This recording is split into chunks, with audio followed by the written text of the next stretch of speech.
In this video, we're going to talk about imports and exports. Now, these are not specific to TypeScript. However, TypeScript is a superset of ES 2015 or ES6. So essentially, an import and an export allows us to import something from another file. Now, these somethings are called modules. A module can be a string, it could be an object, it could be an array, it could be a decorator, it could be absolutely anything that you want to export. So let's assume that we have a function inside of here, which simply makes something uppercase.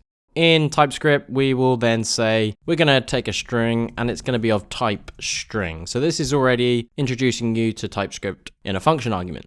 So normally in JavaScript, we would write something like this. However, in TypeScript, we say it's going to be a string. So TypeScript can then check that the value that we're actually passing in is in fact a string.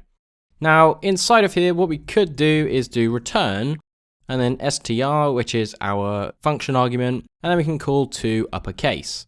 So this will essentially create a new string, which is then converted to uppercase.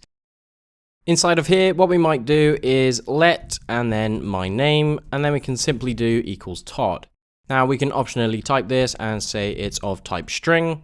So let's assume that I want to actually console log this and convert the my name to an uppercase. So in normal JavaScript, we would access the function from some form of lexical scope where function and uppercase is somewhere available inside of here.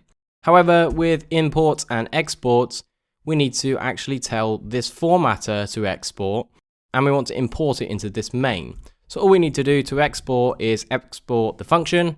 And you can see uppercase is not available. So what we can actually do is do import, and all we're going to do is import this uppercase from, and we're going to use the current, and we're going to import the formatter. So that has now found the module. Obviously, if we rename this, it's going to go red. So this is why TypeScript is also really nice, because if you spell anything wrong or reference a file, it will then tell you and we can correct it. And you can also click and it will then jump over to the file. So if I then close this and then click, it then opens that file for me. So there's some really nice features here in TypeScript, and hopefully this gives you a small introduction before we get started with actually writing some Angular code.